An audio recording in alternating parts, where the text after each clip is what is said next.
Welcome back to another episode of the Gold and Lore Journey. We are currently on the gold portion of Durotar, and one thing I've sort of learned over time is that Durotar really is a barren wasteland. I have killed rares, they all drop the imbued infantry cloak, which is a bit disappointing. I've looted treasures, and those have some random drop chance out of those to make some gold, but of course it's just focusing on transmog. I'm looking for like solid materials that people want. And I know I did say, hey, I don't plan on just farming materials. One thing I do want to say is they are so profitable right now. Every ore is 3 to 4 gold. And as you can see, you can mine while you're flying. What a crazy change. I had to be advised this by someone else. I had no idea. But also, I sort of forgot about it.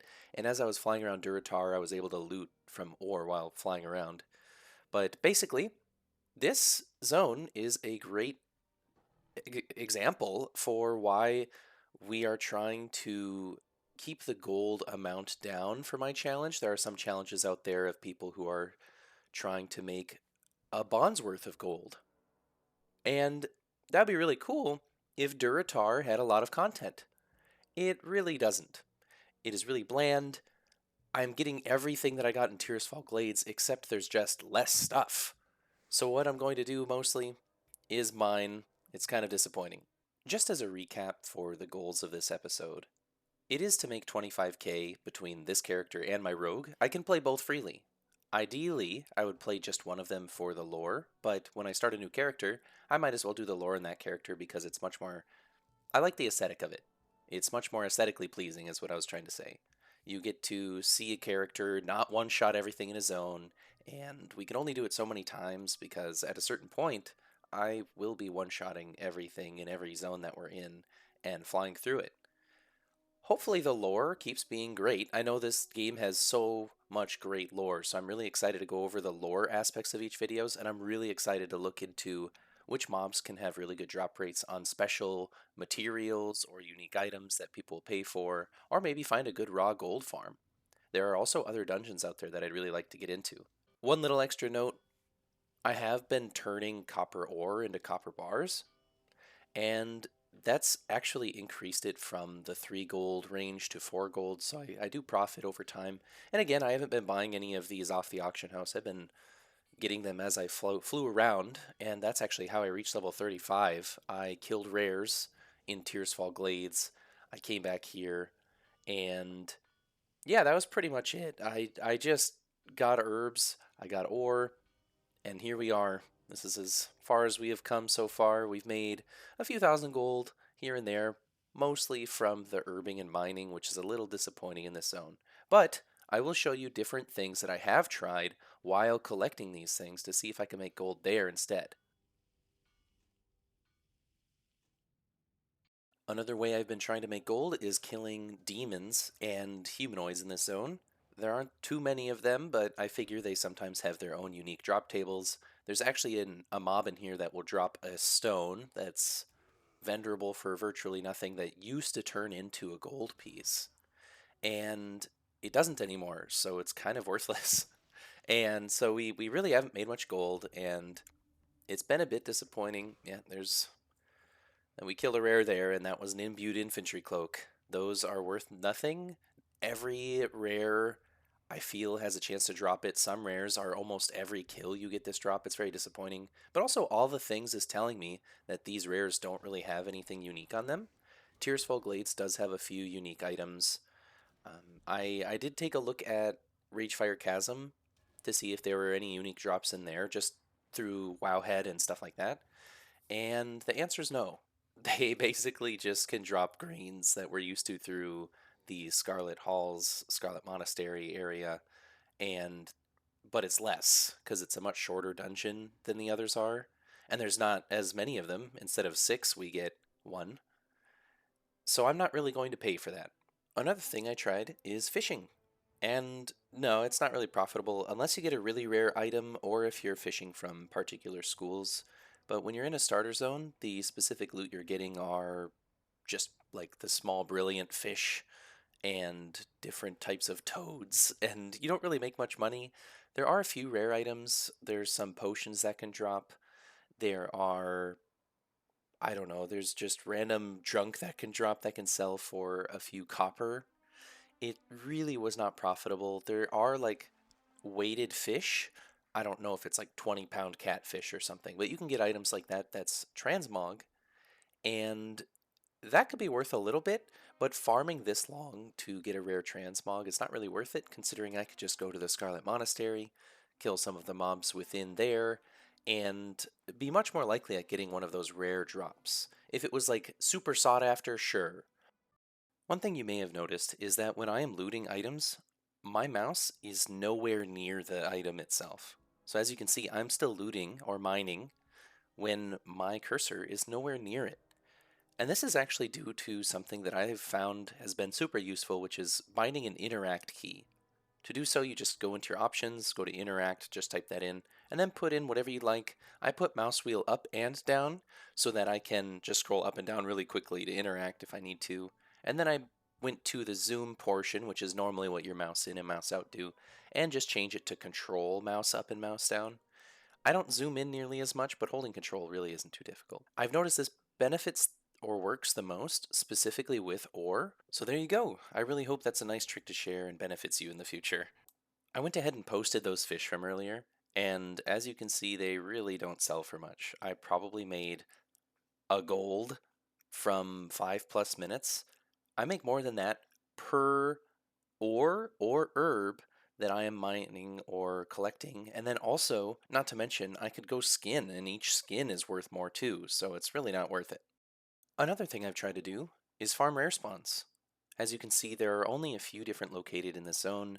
There are 5 different spots, and each of those spots usually only have one. The 3 on the left-hand side actually have a collection of 2 different spawns that can be at those locations. But as you can see, the likelihood of me finding a rare, because all of these are within the main primary areas for questing, is very slim because this is a very popular zone. There are max levels flying all over the place in war mode on and war mode off, and it's really difficult for me to actually get any loot. It's very uncommon for me to find one of these rare spawns. So the rare spawns themselves haven't been very great for loot for me. So I will just show you what they look like if they're even up. The first rare spawn that we're checking on is one of the Kultiran or Tiergard guards, and it doesn't seem like it's here. So we'll move on to the next few. Just to save some time, these are the 3 locations that we'll be checking on. We made it. It didn't take very long. It's like a 10-second flight, but there's no rare spawn there. We don't see it over here. So let's go ahead and check on the other spot just on over here. And oh, hang on. There he is. Yeah, so there's a rare. And let's see what he has on him. Yeah, it's that about every time. So getting a pouch is worth virtually nothing, so that's not really worth it. But we'll go ahead and check the other spawn too. There are 2 different rares that can spawn at all 3 of these locations, so we'd be looking for the other rare. I don't remember them by name in this case, but let's just take a look. And treasure chest. First thing I notice, no rare spawn though. So let's see what's on inside here. Shoot. Well, maybe it'll be posted for like 1,000, but I doubt it'll ever sell. Last but not least is the rare that we already killed. This is just from before, same clip and all. But basically, this one also is just dropping the imbued infantry cloak, and that's something we saw many times before. It's worth just about nothing. Yeah, you caught me. You got me. Red-handed. I'm once again going back to the essence of undeath. Durotar is just a nightmare. All you can get gold from is doing the... Oh, nice. Is doing the mining and the herbing, and I guess if you got Ragefire Chasm, you could farm like 1 gold or a few gold per item drop from mobs. However, it's not really worth that much, and spending 5,000 gold to unlock it, which also, in retrospect, I should not have made it that high, it wasn't really worth it. I'm going to do a little bit more reviewing on how much things should be in the future, And one extra thing I want to point out is as I'm leveling here, you can see, not leveling, but farming gold, you can see that I am not Windwalker. Now that I'm one-shotting everything, Spinning Crane Kick costs chi as Windwalker. As Mistweaver, it doesn't. So basically, what I'm doing is just running it as Mistweaver because it's a lot faster. And one thing I have noticed is the Essence of Undeath went around 130 gold to 90 gold now. And so I'm technically making less gold than I did the last time I did this farm. Also, Mistweaver's pretty quick. It's faster than Rogue, that's for sure, because I have a lot more rolls, I have a bonus movement speed, and also out of combat I get bonus movement speed, so it's just kind of everything adding up to a big benefit of me having a much faster clear. I know it's mostly out of my control, but I almost feel like I should apologize for this zone. It's real lame. I don't like the idea of going into a zone, not finding anything or finding one niche, like you can get this one rare drop with a 0.1% drop chance. Farm it all day until you strike gold, you get it. In this case, we actually struck copper, which is kind of funny. But in the future, if there is one of those drops, I'm not going to farm for like a 0.1%, and then the item also sells once every 5 months. I don't want to wait 5 months to put out my next video. So I'm going to keep mining, I'm going to keep herbing. The gold amount will probably increase over time for each of the new materials that we get, because less and less people farm them in the new zones compared to what I'm currently doing. So if I move into Stone Talon Mountains, maybe they have gold there and gold might sell for more. But either way, I'm going to keep doing this until I get 25k because that's the goal I said. I believe I'm going to strike another deal. Me and the Ethereals are going to have a little chat. We're going to see if we can make it a little bit nicer in the more empty zones. I'm shocked that this isn't Desolus, because this zone is so desolate. However, Desolus does have a dungeon in it, so I'm actually excited to go there, even though the zone itself is very bland looking. This is very iconic Durotar, but not much gold to be made, so I'm really excited to try out some new zones. And one final thought, I am always going to be on the search for cool ways to make extra gold. So when I go to different zones, I am killing many different mobs, like hundreds of them, to see if I can get any interesting drops or mats off of them. I'm also fishing, I'm doing many different things to see.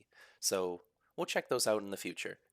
We did it. We made 25k. Unfortunately, it was from Essence of Undeath and the copper bars, but here's our trade offer. We put it in, and there we go. We unlocked the zone. It's looking gorgeous and very saturated, actually, which is a big relief considering the last two zones were very dull. So I'm excited to see you in the next video, and we'll be checking on the lore of Ajara.